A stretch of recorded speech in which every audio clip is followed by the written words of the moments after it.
waxaan dhageystay hadaljeedintii madaxweynaha jamhuuriyadda federaalka Soomaaliya mudane Maxamed Cabdullaahi Farmaajo uu ka horjeediyey fadhiga guud ee golaha shacabka fadhigiisii toddobaad kulankiisii gaarka ah ee labaad ee dhacay taariikhdu markay ahayd 15 August 2002 hadaljeedinta madaxweynaha jamhuuriyaddu wuxuu ku sheegay waajibaadka madaxweynaha jamhuuriyadda saaran kan ugu muhiimsan inuu yahay ilaalinta dastuurka dalka iyo shuruucda kale ee dalka u yahay hase yeeshee isla khudbadiisa dhexdeeda wuxuu si la yaab leh ugu xadgudbay dastuurka dalka haddaba hadaljeedintiisa waxaan ka soo qaatay dhowr weerood oo gaf ku ah sharci kow madaxweynuhu wuxuu yidhi golaha shacabku waa aasaaska nidaamka dowladnimadeennuna waa golaha shacabka halkaas waxaad ka arkaysaan madaxweynihii sharcigii oo dhan inuu tuuray oo golaha shacabku haddee waxa weeye ma aha dowladnimadeenna ma aha waa aqal ka mida baarlamaanka Soomaaliya laba madaxweynuhu wuxuu yidhi golaha shacabka waa hay'adda ugu sarreysa ee matalaadda shacabka Soomaaliyeed oo aad tihiin wakiiladii shacabka Soomaaliyeed ay soo doorteen oo halkan u fadhiya dowlad goboleedyada saddex madaxweynuhu wuxuu yidhi golaha shacabka wuxuu wakiil u yahay dowlad goboleedyada wuxuu wakiil u yahay shacabka Soomaaliyeed go'aanadaad gaartaana waa in dalka oo dhan laga aqbalo waana sida caalamku u shaqeeyo madaxweynuhu wuxuu yidhi waxaan idiin caddaynayaa inaan halkan golaha shacabka ku soo celin doono heshiis wal oo aan la gaaro madaxda dowlad goboleedyada si aad kaalintiina dastuuriga ah uga qaadataan haddaba madaxweynuhu miyuusan ogeyn in dalka uu madaxweynaha ka yahay dal qaatay nidaamka federaalka oo ay tahay inuu yeesho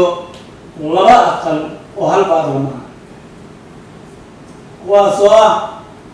golaha aqalka sare iyo golaha shacabka madaxweynuhu haddii uusan akhriyin dastuurka dalka waxaan u soo jeedinayaa inuu akhriyo si uu u ogaado qodobada soo socda kow qodobka 55 ee dastuurka ku-meelgaarka ee qeexaya baarlamaanka federaalku inuu ka kooban yahay laba aqal oo kala ah golaha shacabka iyo aqalka sare laba qodobka 61 tirsigiisa saddexaad iyo 71 ee dastuurka ku-meelgaarka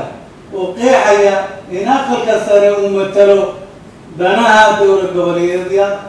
goboleedyada iyo ilaalinta nidaamka federaalka saddex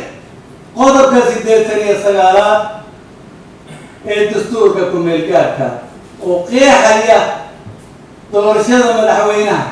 in ay dooranayaan labada aqal ilowsha dhowna inagu Soomaaliya aasaaska dowladnimada dalka weliba waxay ka kooban tahay saddex hay'adood